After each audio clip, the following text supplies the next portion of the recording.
¿Sabías que una noche, sin previo aviso, 54 cazas de combate estadounidenses cruzaron el cielo de Oriente Medio en formación cerrada rumbo a uno de los puntos más protegidos de Irán? No fue un simulacro.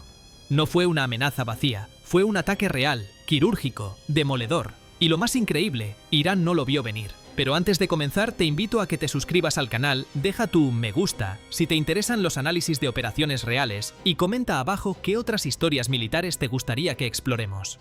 Todo comenzó semanas antes, entre los pasillos silenciosos del Pentágono. Informes clasificados advertían sobre un movimiento inusual en la región iraní de Kermán. Se había detectado una aceleración en la producción de misiles balísticos de medio alcance, ocultos en hangares subterráneos al pie de una cadena montañosa. Las imágenes satelitales mostraban camiones entrando y saliendo sin pausa, día y noche. A eso se sumaron escuchas electrónicas que interceptaron conversaciones clave.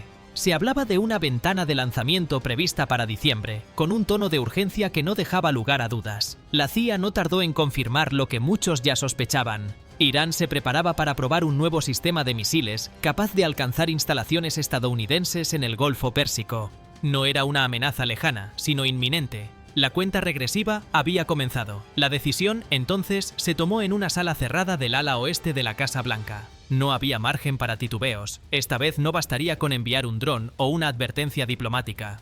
La respuesta debía ser clara, directa y fulminante. La misión fue bautizada como Operación Centella. El objetivo era tan ambicioso como delicado: inutilizar el complejo de misiles antes de que se activara, hacerlo sin alertar a Teherán y, sobre todo, sin provocar una escalada en toda la región. Para eso, Estados Unidos diseñó un ataque coordinado con 54 cazas provenientes de distintas bases aliadas. La flota incluía F-22 Raptor, F-15E Strike Eagle y F-35 Lightning II. Cada avión tenía un blanco preciso: radares, pistas de despegue, centros de mando y, sobre todo, los túneles subterráneos donde se almacenaban los misiles en fase final de ensamblaje. El despliegue comenzó el 2 de noviembre de 2024. Durante varios días, los cazas fueron reubicados con discreción a portaaviones en el Golfo, bases aéreas en Qatar y Jordania, e incluso aeródromos secretos en pleno desierto saudí. Todo se llevó a cabo bajo un estricto silencio radial, acompañado por maniobras de distracción para desviar cualquier sospecha. Mientras tanto, aviones espía U-2 y satélites GeoEye seguían mapeando cada rincón del objetivo. Incluso se desplegó un globo estratosférico experimental, equipado con sensores infrarrojos que lograban detectar mínimos cambios de temperatura en la superficie. Esos datos permitieron identificar qué zonas de los búnkers estaban más activas y, por lo tanto, eran más vulnerables. A las 02:02 horas del 6 de noviembre, los motores empezaron a rugir en la oscuridad. La flota se dividió en 5 escuadrones, cada uno volando a diferentes altitudes, usando rutas separadas y sistemas de camuflaje electrónico que reducían al mínimo cualquier posibilidad de detección. El primero en cruzar la frontera fue un F-35 que actuó como sensor forward. Su tarea era captar señales de radar enemigas y enviarlas en tiempo real a los demás cazas. Esa sincronización, alimentada por inteligencia artificial, fue lo que marcó la diferencia. En menos de 4 minutos, los 54 cazas ya sobrevolaban territorio iraní, desde los 35.000 pies de altura, y con una precisión casi quirúrgica, liberaron sus cargas. Los misiles AGM-158 GASSM perforaron los búnkers subterráneos con una fuerza devastadora. Las bombas guiadas GBU-39SDB impactaron directamente sobre estaciones de comunicación. Y los misiles antirradar HARM hicieron lo suyo, anularon cualquier intento de respuesta defensiva. Todo el ataque duró apenas 11 minutos, pero en ese lapso breve, el equilibrio de poder en la región dio un vuelco. Las explosiones fueron tan potentes que fueron detectadas por estaciones sísmicas en Armenia y Pakistán. La onda expansiva subterránea provocó incluso grietas en una autopista cercana, generando confusión entre las autoridades locales que al principio no sabían si estaban ante un terremoto o frente a un ataque interno. Y te invito a realizar una pausa. Si te está resultando interesante el video, te invito a que te suscribas ahora mismo y actives la campana. En este canal analizamos cada maniobra, cada conflicto y cada decisión estratégica con la profundidad que no verás en ningún otro. Volvamos. La sorpresa fue total.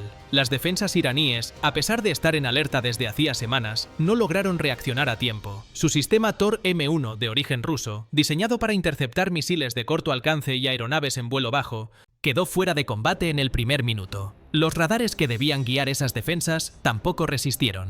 La precisión del ataque fue tal que ni siquiera se activaron protocolos de evacuación en los hangares subterráneos. Todo ocurrió demasiado rápido. Según fuentes posteriores vinculadas a inteligencia regional, al menos 6 instalaciones subterráneas quedaron completamente destruidas. No solo se perdió infraestructura, más de 20 misiles listos para ensamblaje fueron reducidos a chatarra antes de que pudieran ser desplegados. Lo que en teoría era una zona fortificada y secreta, blindada por capas de tierra y concreto, fue vulnerada con una facilidad que desconcertó incluso a aliados cercanos. Pero lo más impactante no fue el daño material, fue el hecho de que, en medio de un ataque de esta escala, ningún caza resultó derribado.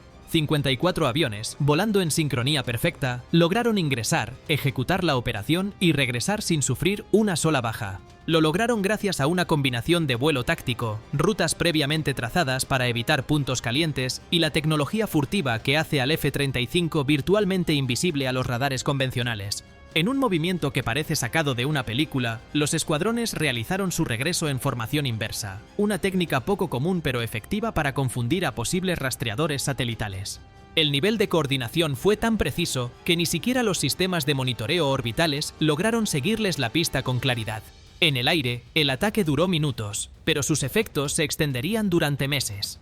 La reacción internacional no se hizo esperar. Irán denunció el ataque en foros de la ONU, exigiendo una respuesta firme de la comunidad internacional. Pero encontró poco eco. La mayoría de los países evitó pronunciarse con claridad. Arabia Saudita y Emiratos Árabes, aunque no lo hicieron público, apoyaron la operación en privado. Para ellos, cualquier acción que redujera la capacidad ofensiva de Teherán era un alivio estratégico. En Europa, el tono fue el de siempre, llamados a la moderación sin una condena directa. Rusia emitió una protesta formal, pero no pasó de ahí. China, por su parte, limitó su postura a una apelación genérica al diálogo, dejando en claro que sus intereses comerciales pesaban más que una eventual escalada militar. Dentro de Irán, el golpe fue profundo. El gobierno intentó controlar el relato, difundiendo un comunicado que hablaba de una explosión accidental en instalaciones de combustible. Pero las imágenes satelitales que comenzaron a circular decían otra cosa: cráteres de decenas de metros, hangares reducidos a estructuras carbonizadas y columnas de humo visibles desde kilómetros de distancia. La versión oficial no convenció a nadie. La población, ya golpeada por años de sanciones económicas y aislamiento internacional, cayó en una nueva etapa de incertidumbre. Las redes sociales, a pesar de los intentos de censura, se llenaron de preguntas, rumores y teorías. Pero lo más delicado ocurrió dentro de las propias Fuerzas Armadas. Se iniciaron purgas silenciosas. Algunos comandantes fueron relevados sin explicación, y otros simplemente desaparecieron del radar mediático. La sensación de vulnerabilidad no solo venía del exterior, también venía desde adentro. Washington, por su parte, mantuvo su ambigüedad habitual. Emitió un comunicado medido. Estados Unidos se reserva el derecho a actuar en defensa propia y de sus aliados. No hubo confirmación oficial de la operación, pero tampoco se ocultaron las pistas. Los movimientos posteriores dejaron claro que el mensaje iba más allá del ataque puntual. Quien cruce ciertas líneas estratégicas recibirá una respuesta. En los días siguientes, drones estadounidenses patrullaron la zona con regularidad. Se activaron sensores de largo alcance en el Golfo Pérsico y las bases aliadas de la región elevaron su nivel de seguridad. Todo indicaba lo mismo. Si Irán decidía responder, ya había una segunda fase lista para ejecutarse. Semanas más tarde, informes filtrados por analistas revelaron que lo ocurrido iba más allá de un simple bombardeo. La llamada Operación Centella había incluido también acciones de guerra electrónica. Satélites iraníes sufrieron interferencias coordinadas, se registraron ataques cibernéticos a redes eléctricas en bases militares y sabotajes quirúrgicos que afectaron la cadena de suministro armamentístico. Una red de túneles usada para contrabando de componentes, clave para mantener activo el programa de misiles, colapsó tras un ataque puntual que pasó inadvertido para la mayoría de los observadores. Y aunque Irán intentó reponerse, el daño estaba hecho. No solo logístico, sino doctrinal. Expertos en defensa aseguran que la operación forzó un rediseño completo de la estrategia antiaérea iraní. Aceleraron la inversión en plataformas móviles, búnkeres hidráulicos, sistemas de radar de baja frecuencia y el uso de señuelos térmicos. Pero esos cambios llevan tiempo, y el margen para cometer errores se redujo drásticamente. El impacto psicológico fue incluso mayor. El mensaje era claro: ni siquiera las instalaciones mejor protegidas están fuera del alcance. Teherán entendió que ya no podía confiar solo en la profundidad o el camuflaje. La superioridad tecnológica estadounidense había vulnerado su retaguardia más sensible sin previo aviso. En términos militares, la operación fue un nuevo hito, precisa, sin bajas propias, y ejecutada sin necesidad de desplegar tropas en tierra. Un ataque aéreo masivo que por su efectividad fue comparado por analistas del Departamento de Defensa con una cirugía milimétrica. En lo económico, también fue eficiente. Costó menos de un tercio de lo que habría supuesto una ofensiva terrestre de larga duración, sin desgaste humano ni político interno. Hoy, Irán ha reforzado su sistema de defensa aérea y reubicado sus activos estratégicos en plataformas móviles.